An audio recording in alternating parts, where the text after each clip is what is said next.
আপনাদের ভালোবাসা আসলাম এক অসহায় মেয়ের কাছে। আমরা শুনবো তার জীবন কাহিনী। আসসালামু আলাইকুম। ওয়ালাইকুম আসসালাম। হ্যাঁ আপু কেমন? ওয়ালাইকুম আসসালাম। আপু কেমন আছেন? জি ভাই, ভালো আছি। আপনি কেমন আছেন? আল্লাহ তাআলা খুব ভালো আছে। আপনারও আগে ভিডিও করেছি আমরা, ঠিক আছে? জি আপনি কি সারা পেয়েছেন?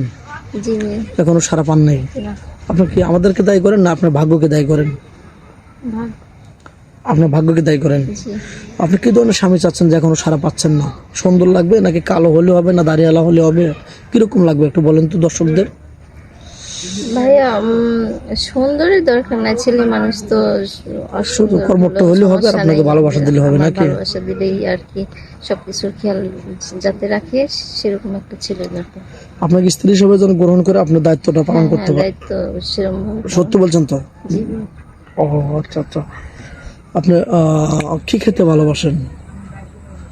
আমি কি খেতে জি ভালোবাসি? জি জি, গরিব মানুষ তো ডাউল ভাত চলবে হ্যাঁ, নাকি অন্য কিছু, ভুনা কিছু বা গোস ভাত, কোনটা খেতে ভালোবাসেন আপনি? ভাইয়া সব না সময় ফুচকা তো আর চটপটি? মানে সবজি ভালো লাগে না, আচ্ছা। মানে সবকিছু আর কি মিলাই মিলাই গরিব আর কি। মানুষ সবাই সবকিছু মিলাই খান, কোনো ফেভারিট কিছু নাই, এই তো গরিব হিসাবে যা কপালে জোটে।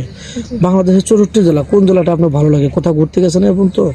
না ভাই, আমি কোথাও ঘুরতে যাইনি। আজ পর্যন্ত কোথাও ঘুরতে যান না? ও তাহলে তো ভাবছি আমার মানে স্বামী স্বামীর হলে সাথে কোথাও ঘুরতে যাবেন? কোথাও যাব। কোথায় যাবেন একটু বলেন তো স্বামীকে নিয়ে? কক্সবাজার বা স্বামীকে নিয়ে তো চিন্তা ভাবনা আছে, কক্সবাজার যাব। কক্সবাজার ঘুরতে যাবেন? জি।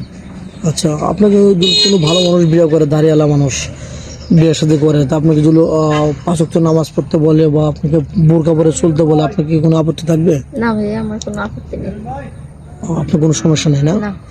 ও আচ্ছা আচ্ছা, বুঝতে পারছি। তো যাই হোক, কোনো প্রবাসী ভাই আপনার তার একটা ওয়াইফ আছে, সে শারীরিক সুখ দিতে পারে না, বাবা সুস্থ, ওরকম ম্যান হলে কি আপনি বিয়ে শাদী করবেন? কেমন ভাই? মানে তারও একটা ওয়াইফ আছে কিন্তু তার টাকা পয়সা আছে, দুই বউকে চালাতে পারবে, তাহলে কি চলবে? বোনের মতো চলতে জি পারবে ভাই, না? হ্যাঁ, ঝগড়া করবেন, চুল ধরাধরি করবেন? চলবে। চলবে? জি ও আচ্ছা, সত্য বলছেন তো? জি ভাই, সত্যি। আবার পরে আবার তার সাথে বিয়ে সাথে করে প্রতারণা করে যৌতুক বেশি টাকা তুলে তাকে অবমাননা করে চলে যাবেন না তো আমাদের চ্যানেলে বদনাম করে?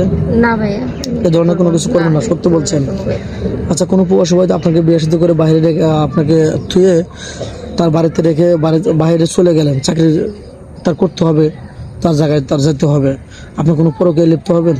না ভাইয়া, আমি এটা করবো না। সত্যি বলছেন তো? জি ভাইয়া। কারণ পরকীয়া করলে বা তাকে কষ্ট দিলে আমাদের চ্যানেলে বদনাম হয়, আমাদের চ্যানেলে তো কোনো বদনাম করবেন না। না ভাইয়া। সত্যি বলছেন? জি। আপনাকে ফোন কিনেছেন? না ভাইয়া, আমি আদৌ ফোন কিনেননি? না। ও আচ্ছা, কেউ আপনাকে ভালোবাসে ফোন কিনে দেয়, আপনি নেবেন তো? জি ভাইয়া। ও আচ্ছা, যাই হোক, মেয়েটা কোনো ফোন নেই, আমাদের নাম্বার দেওয়া থাকবে, কেউ ভিডিও কল দেবে না, এই হোয়াটসঅ্যাপ আছে। ভালো থাকবেন, সুস্থ থাকবেন, এই বলে শেষ করে দিলাম। আল্লাহ হাফেজ।